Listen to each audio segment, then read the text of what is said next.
Reaction to immersion programs. Now, an important point to keep in mind is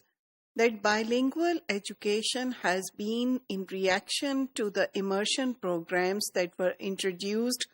to make sure that the majority language is learnt by all and the minority languages are ignored. So, to counter this ruthless disregard for minority languages, bilingual education was promoted. It is important because if the home languages are treated as a pathology, that is, as if they are treated as if to be corrected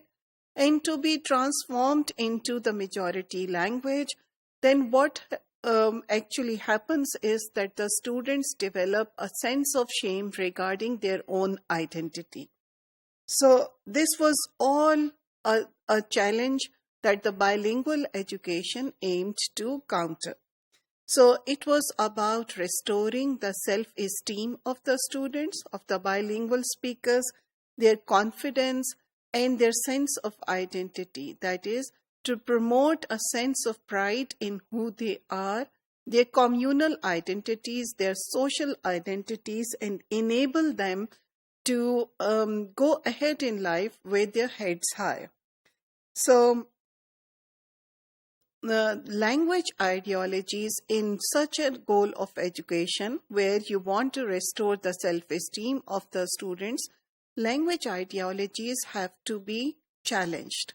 So in immersion programs, when you're completely disregarding the minority languages, you're actually promoting the already prevalent language ideologies, that is, language ideologies related to the hierarchical social status of different languages. So it is always the language of the elite which is given a high prestige, and it is always the language of the poor which is disregarded, even though they might be more in number than the so-called majority. So it was important then, especially within education, that the voice of the minority students was not suppressed. So the point is to enable the learners who come with a multilingual background to be able to voice their concerns, participate fully, and if the language of the majority is not the language of these children, and if they have not yet developed their second language proficiency,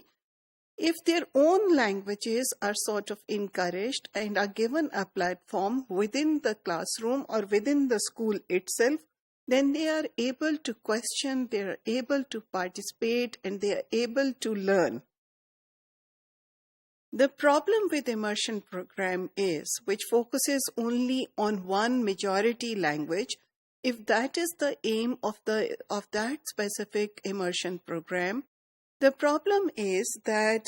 the disregard for the minority language that is being taught within school is also learned by the students to apply in the wider socio-cultural context. For example,